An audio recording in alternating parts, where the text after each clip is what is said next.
May എഴുതി പുലികളായി രൗദ്രതാളത്തിൽ ചുവടുവെച്ച് ജനങ്ങളെ ആവേശത്തിലാക്കുന്ന മനുഷ്യപ്പുലിക്കൂട്ടങ്ങളെ കണ്ട് വിസ്മയത്തിലായി അന്താരാഷ്ട്ര ഉത്തരവാദിത്ത ടൂറിസം നേതാക്കൾ.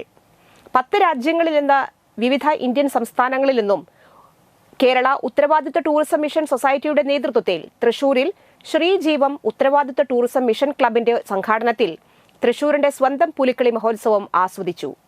UK, ഫ്രാൻസ്, ദക്ഷിണ Korea, Indonesia, Thailand, Vietnam, Taiwan, Nepal, Sri Lanka, Romania എന്നീ രാജ്യങ്ങളിൽ നിന്നും ഇന്ത്യയിലെ വിവിധ സംസ്ഥാനങ്ങളിൽ നിന്നുമുള്ള ഉത്തരവാദിത്ത ടൂറിസം നേതാക്കൾ, അക്കാദമിഷ്യന്മാർ, ടൂർ ഓപ്പറേറ്റർമാർ എന്നിവരാണ് തൃശൂരിലെ പുലിക്കളി മഹോത്സവം കാണാനെത്തിയത്.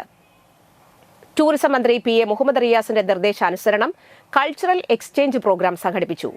പുലിക്കളിയെ നേരിട്ടറിയുകയും ലോകത്തിന് പരിചയപ്പെടുത്തുകയും എന്ന സന്ദർശന ലക്ഷ്യം പൂർണ്ണമായും സാധ്യമായെന്ന് സംഘാംഗങ്ങളും വിദേശ പ്രതിനിധി സംഘത്തെ കോർഡിനേറ്റ് ചെയ്ത് കൂടെ ഉണ്ടായിരുന്ന കേരള ഉത്തരവാദിത്ത tourism mission society CEO K. Rupesh കുമാറും പറഞ്ഞു.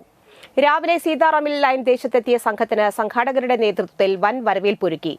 ഇളനീർ കുടിച്ച് ആസ്വദിച്ച് മെയ്യെഴുത്തും പുലിയൊരുക്കവും കണ്ടറിഞ്ഞു. പ്രത്യേക മേളത്തിന് ചൂടുവെച്ച് ചിലർ പുലികളായി മാറി. പുലികളായി വേഷമിടുന്നവരും സംഘാടകരുമായും സംഘം സംവദിച്ചു. ശ്രീജീവം ഉത്തരവാദിത്ത ടൂറിസം ക്ലബിന്റെ നേതൃത്വത്തിൽ സംഘത്തിന് സ്വീകരണം നൽകി. തിരുവാതിരപ്പാട്ടും നാടൻ ഭക്ഷണവും ആസ്വദിച്ചു. പ്രതിനിധികൾക്ക് ഉപഹാരം തൃശൂർ പെരുമയെ കടൽ കടത്തിയ പൂരത്തിൽ ആനയഴകിന് സൗന്ദര്യം ചാർത്തുന്ന നെറ്റിപ്പട്ടങ്ങൾ CEO K. രൂപേഷ് കുമാർ സമ്മാനിച്ചു. സ്വരാജ് റൗണ്ടിലെ പുലിയിറക്കത്തിന്റെ ആവേശം ഹൃദയത്തിലേറ്റിയാണ് സംഘം മടങ്ങിയത്.